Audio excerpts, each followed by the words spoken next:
Welcome to another edition of Damp TV with Damp Sam.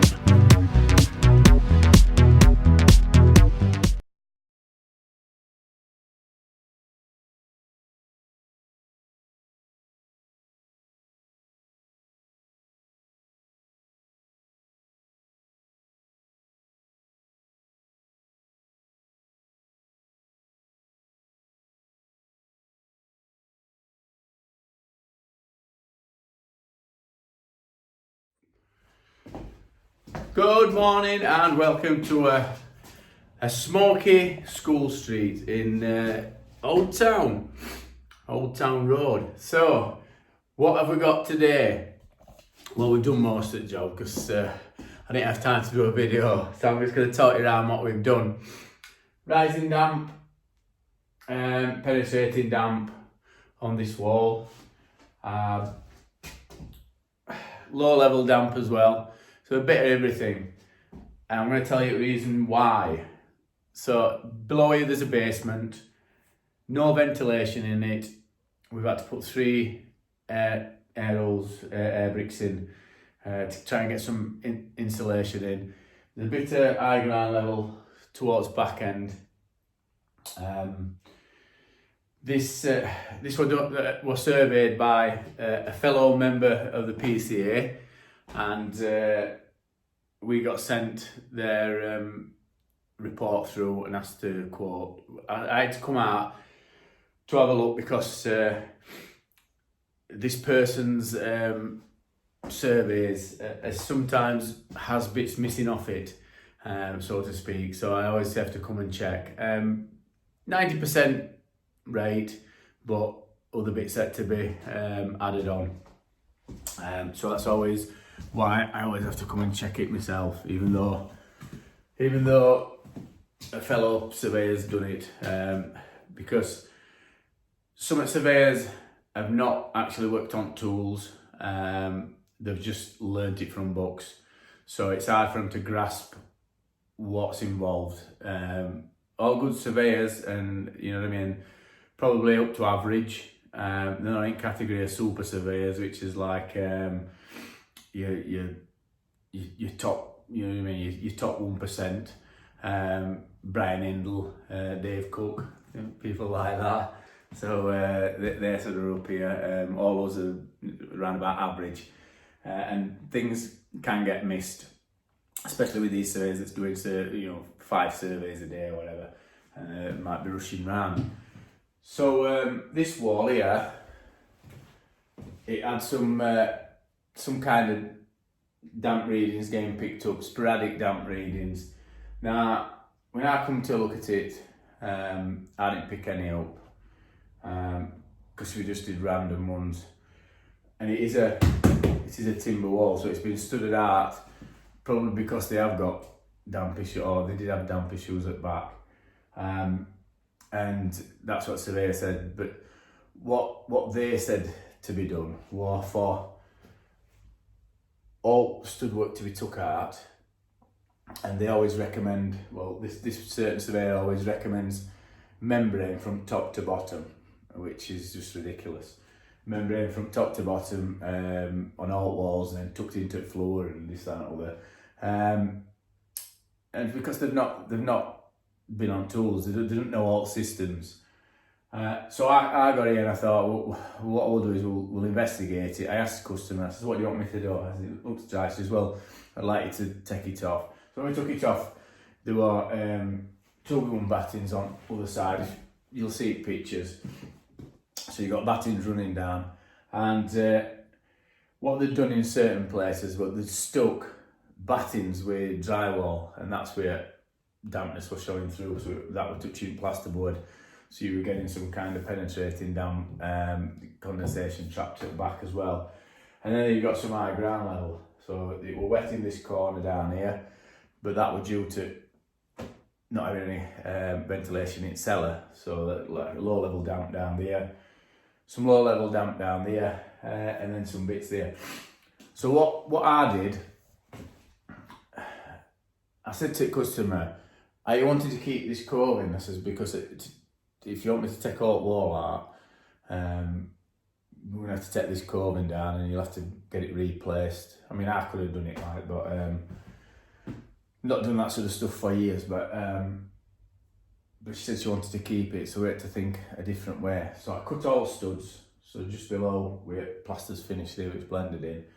Cut all studs off, took render that were on below it, because it was brickwork and it just had a thin coat of render on, like you see from pictures. Took all that off, we drilled and injected above ground level outside. This is a timber floor, but it's just been dropped. There's a slab underneath that somebody's took all Yorkstone flags up and put a slab in, and then they've dropped this timber floor on top. And there's no way of getting any air into it, so you can't get any in outside, and you can't get any in that way because of where it joists from.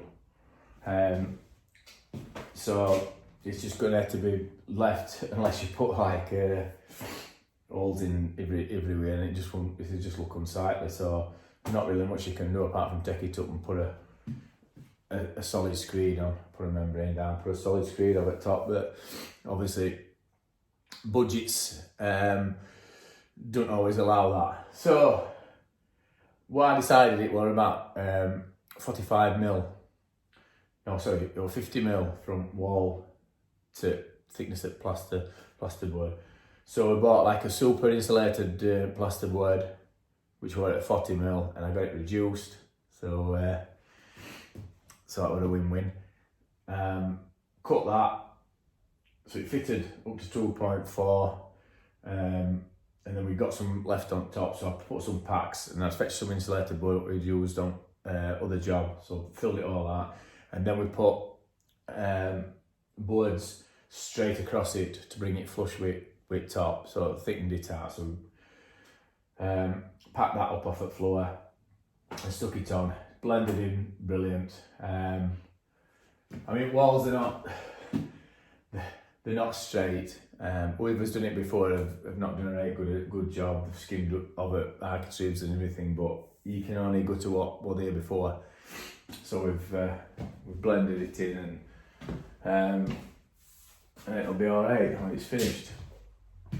So we've got this one, this bit here, that was boarded, it was hardboard all the way up to the top, and all wires from underneath were on this corner here. All wires underneath were on that corner. So again, we had to get a different system. So I took all boards off and lats off, did remedial work, drilling and injected at the bottom, and then we put a full plasterboard all the way up to the top and then skimmed it, and that looks a lot better. In here, plasterboard all the way on, low level damp at bottom due to no ventilation in subfloor. This floor was springing. It was springing down here because I'll show you it in Cellar. Timber joist, what original timber joist were rotted on one side, so it might be a bit smoky down here because I came up for a breath of fresh air. Oh, this is a bit what surveyor missed. So when I came in, because I'm a trades plasterer, they'd missed this bit here and nib on the other side. And what happens in cellar heads is when properties are renovated, they do all owls apart from top of the cellar head, and this is original plaster where you can see original plaster on there. That was bridging, if you can see it, this was bridging, so we've cut this off to stop it bridging onto this Yorkstone flag. Same there, that it will plaster all the way down to the floor, and it's a lime plaster, but it still gets wet and gets scabby. Same here, this plaster here, one wall's still wet all the way down to the bottom. You can see where we've cut it off, so we've just cut it back above floor level just to stop it any bridging. All that was missed by the surveyor. So here we are, the smoky room. you can see where we've got Stucker's vents in. Now, again, not even said to put any ventilation in. They said to replace all timbers and not report. Note about trying to get ventilation in here. So these have got to be bricked up. Put this one in, bolted it through to this one, and supporting that. Now, timber joists, we've put this one in here, but they've had some treatments done before, and I don't know what they've done, but the made a right mess. They put that one on piss, and then they've left the other one in. But what they've done is with floor above is put massive screws all the way through, so you can't get it down. So we've treated all these, isolated them, and we've took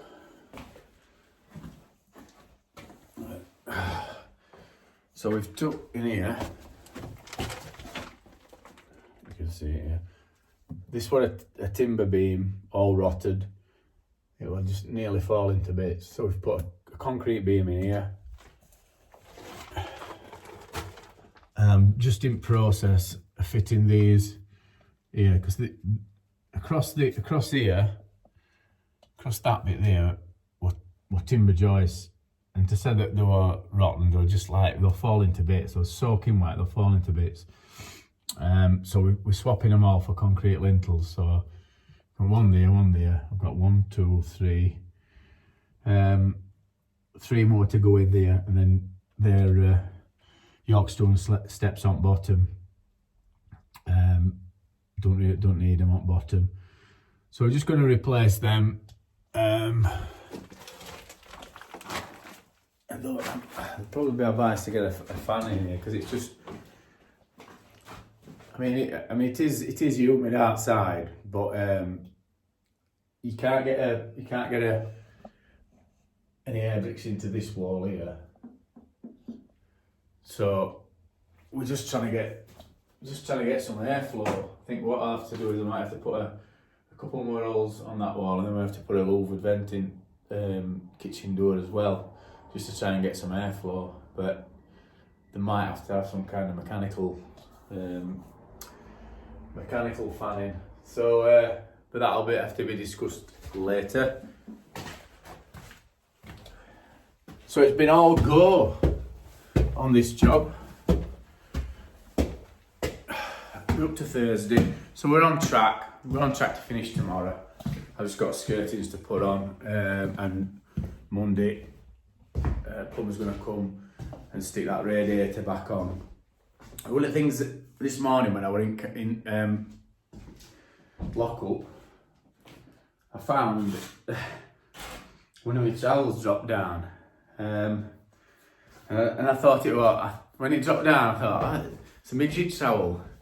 And when I looked at it, I saw that it was my old skimming trowel from when I was in my 20s. I don't know where I'd found it from, but if you look at it, compared with what we use now. So that's one of my old ones. You can see its shape, and that's a newer one. But look at it, the size of that one. There's a good 2-inch sticking out at the top of that one, and people say that size don't matter, but I'd rather have one of them than one of them. And if you feel weight, it's same as that. These are my Marshall Light Extra Light. When I feel a weight of that's heavier than both of them two. Really heavy, and that's seen some miles, some skimming miles. And it's seen me sat down on a pile of crates, tears in my eyes, when I'm thinking, is this what I've got to do for the rest of my life? Mixing by hand and having to skim over all this shitty Artex.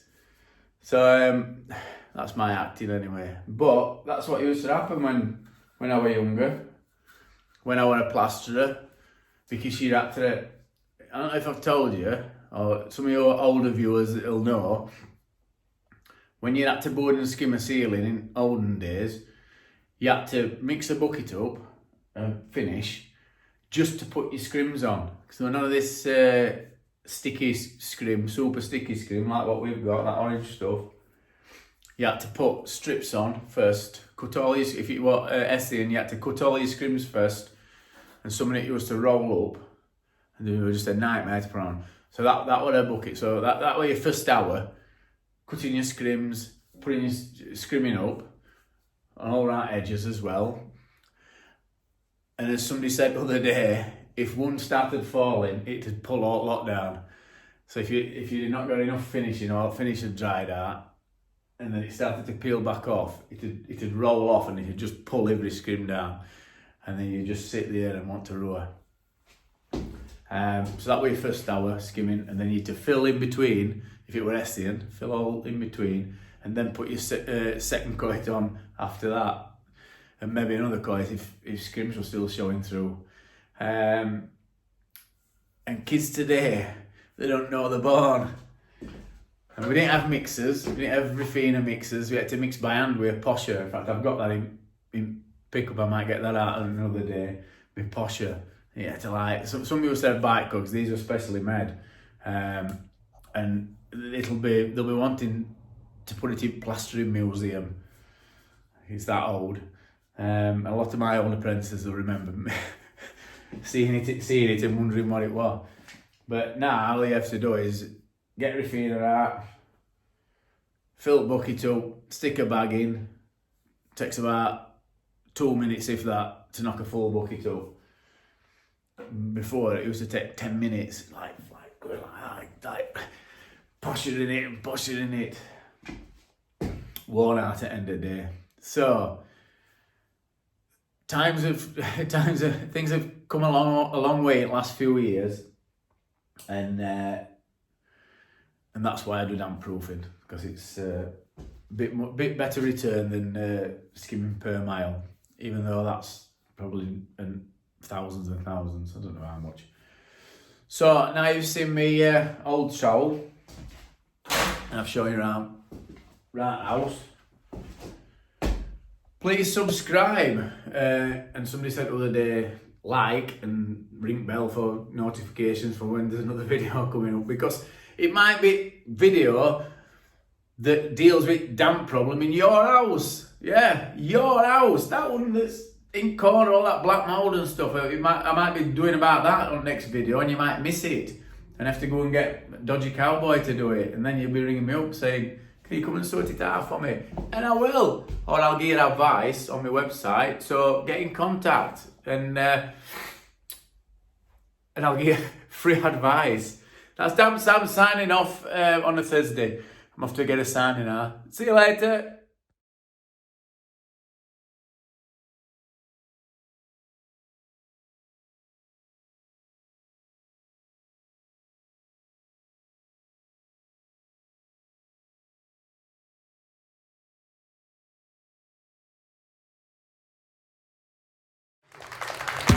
Thanks for watching another edition of Damp TV with Damp Sam. Please subscribe and please like the channel.